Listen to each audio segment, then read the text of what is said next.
I am Scarlett Karalieva. I'm here at the Mega Conference, and I'm so excited to be here with MEP for our Gheorghe Piperea, the man who started the motion of no confidence against Ursula von der Leyen. And who opened the Pandora box. Yes, you did. Yep. So a lot happened actually since you started the motion of no confidence. How have you been? What is the next steps? At least three basic happening.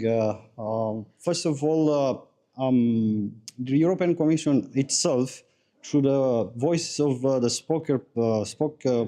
spokesman, I don't remember the name, it's not important. They said that they have evidences about the fact that the motion is the hand of Moscow.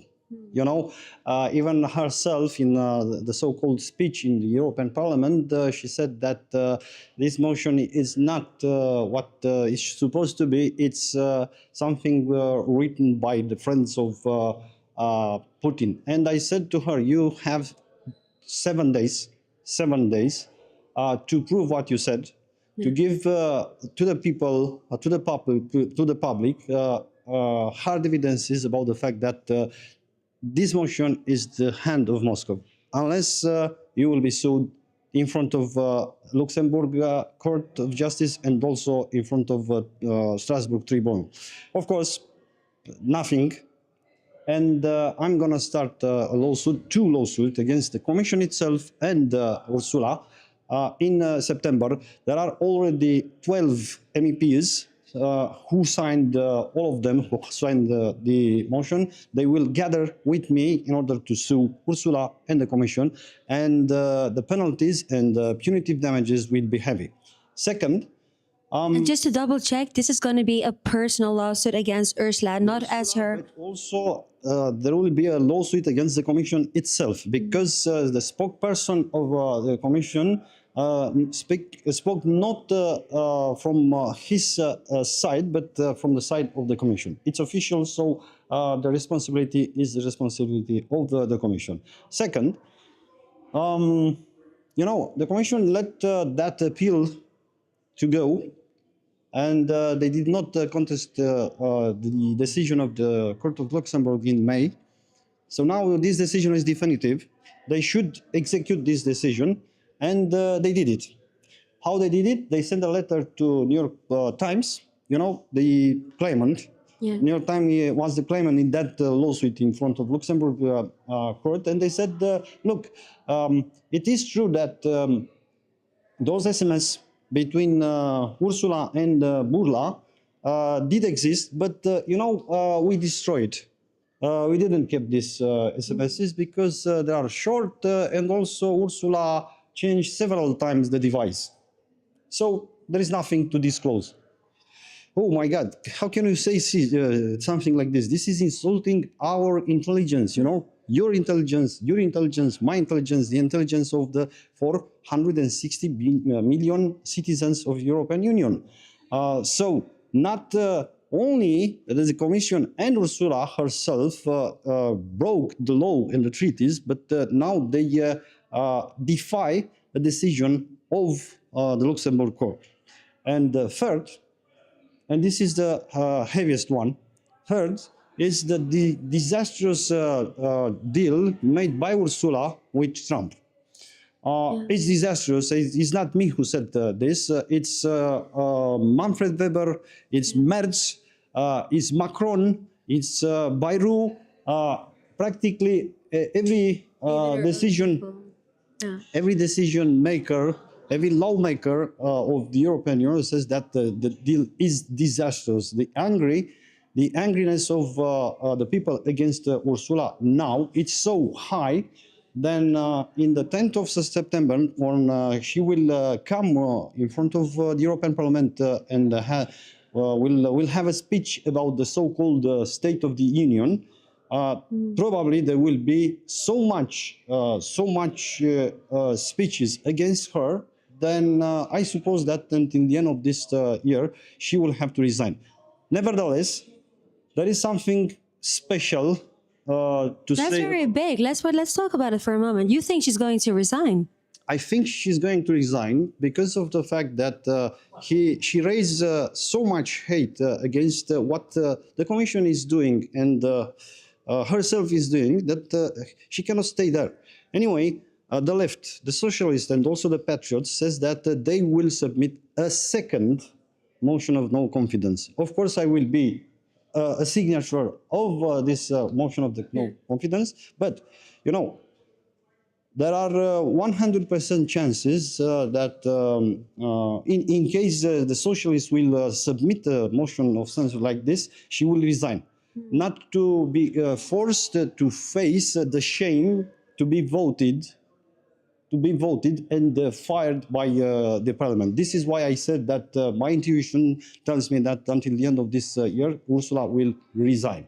And it's maybe also because they want to make sure that she takes the downfall, because if there will be a motion of no confidence, that means that the entire commission is dissolved. That's the way it works. Is, you know, no commissioner, no member state should be afraid about this, because the new commission will be probably composed of the same people, including Raffaele Fitto, for example, which is the Italian commissioner. This is for sure. But in order to gain again credibility, the European Commission should change the boss, the master, should change the president, and this means that Ursula should resign. You know, in order to regain credibility of Trump administration, you have to have another president of the European Commission. This doesn't mean that the European Commission will be entirely changed. I repeat, all member states will have the possibility to keep their mandated person to be their representative as a commissioner. And I'm speaking also, or including, especially about Mr. Raffaele Fitto. Why? Why especially about him? You know, this was the reason my colleagues from ECR refused to sign the motion of non-confidence. You're talking about Meloni's party. Exactly. So, but you know, Meloni now is also very angry against Ursula and the Commission itself, because there was a decision of the Luxembourg Court of Justice about migration. I don't know if you know the case. Shortly, I will explain it to you.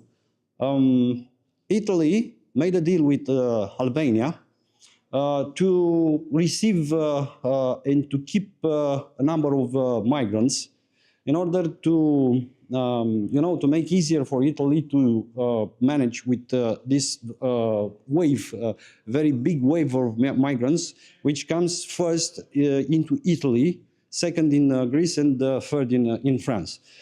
They gone to the European Commission, to European Court of Justice, excuse me, and they ask if a government could decide a third country to be a safe country for migrants or not.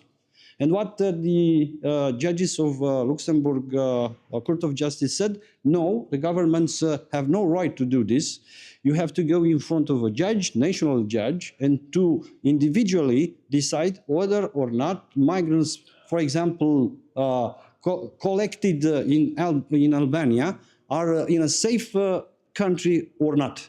And now, because of this decision, Meloni is absolutely angry on Ursula von der Leyen. So maybe we will see also Fratelli d'Italia in September asking for the resignation of Frau von der Leyen. I'm sure of this. Yeah, okay. So, and then the last question. I mean, the problem is that we already know who we're dealing with, Ursula von der Leyen. How do we know that it's the person that's going to replace her will not be even worse? No. I heard this again. No, it cannot be worse than Ursula von der Leyen. And, you know, it's a must. I think Trump administration, in order to be able to reconnect with European bureaucracy, they demanded Ursula be replaced.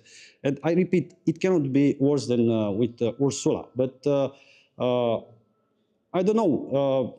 Maybe the bureaucracy of Brussels will be somehow cleaned because of the fact of this second mandate of Ursula coming to an end, because they need a cleaning. They need a cleaning, because they are so intoxicated of all kinds of ideologies. Then, the European Union could have no success, economically speaking, from the freedom of opinion and expression point of view, from the democratic point of view, unless they will clean their ideology. We have to get rid of this bad ideology of climate change, bad ideology of war, which is better than peace, bad ideology about vaccination, bad ideology about keeping the banks and corporations safe with the price of the bankruptcy of the population. All of this has to go to an end, unless the European Union will probably collapse. And I don't want the European Union to collapse. I repeat what I always said. I am an European. I am a supporter of the European democracy, but I'm not a supporter of the Brussels bureaucracy and Madame von der Leyen. And actually, the solution, from my point of view, to keep alive this European democracy and the European Union itself, it's von der Leyen being fired. That's it. Well, that sounds like a hopeful future for not for us, for in Europe. Thank you so much, Mr. Piperea. Thank you.